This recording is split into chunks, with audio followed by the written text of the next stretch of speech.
Satu rangka kerja perundangan komprehensif diperlukan untuk melindungi data yang dikumpul di dalam sistem pangkalan data utama atau PADU daripada disalahguna pihak yang tidak bertanggungjawab. Menurut pengamal undang-undang Shankar Ram, sistem PADU adalah sesuatu yang komprehensif dan Akta Perlindungan Data Pribadi sedia ada hanya mempunyai skop tersendiri yang terhad. Jadi, apakah yang perlu diketahui rakyat? Laporan Salasiah Safian. Menurut Shankar, terdapat beberapa perkara yang perlu difahami rakyat berhubung hak dan perundangan. Our rakyat must know there is no comprehensive legal framework to guard the data collection. You know, the Personal Data Protection Act it has its own limited scope there.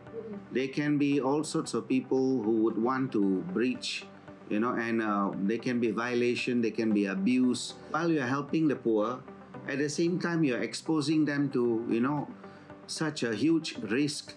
And here, this is not a minor thing.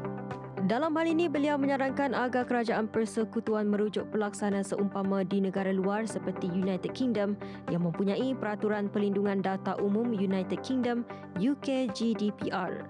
Jelasnya peraturan tersebut disifatkan komprehensif kerana ia melindungi kedua-dua data pribadi dan umum iaitu private and public, pengumpulan dan perlindungan data komersial.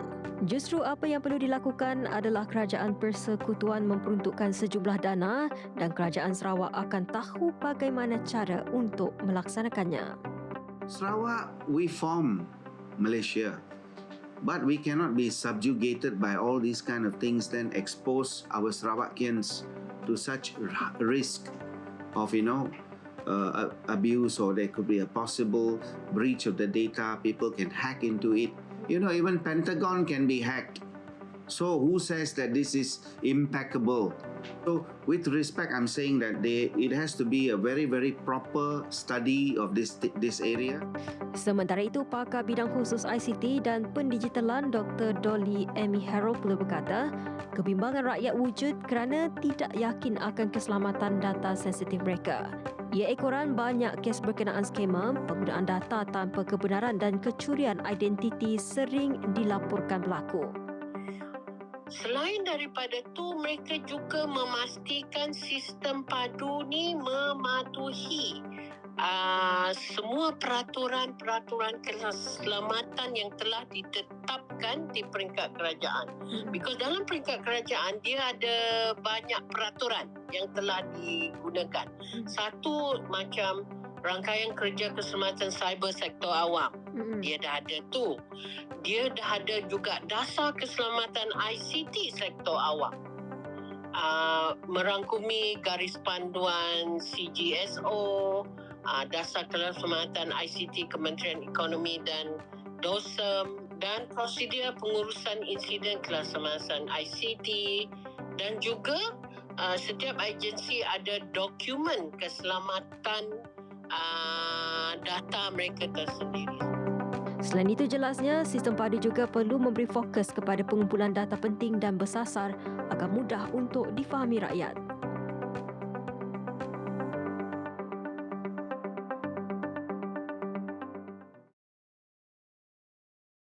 Bagi orang ramai, keberkesanan PADU masih jauh dari kejayaan kerana banyak kelompongan fakta yang perlu dianalisa mereka. Terdapat antara mereka yang ditemui TVS berpendapat bahawa proses untuk mengisi maklumat ke dalam sistem PADU tersebut rumit, terutama bagi warga emas. Pada prinsipnya, tujuan kajian memperkenalkan PADU itu adalah baik sebab ia menggabungkan semua maklumat kita dalam satu daya.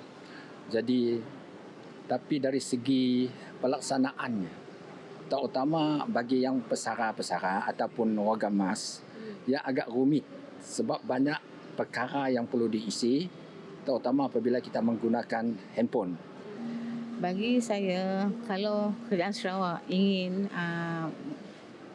untuk melaksanakan PADU, mungkin ada perkara yang dalam tu boleh tapi semulalah disemak semula supaya rasanya data tu lebih selamatlah. Lebih selamat dan tidak disalahgunakanlah pihak-pihak yang tertentu yang tidak bertanggungjawab.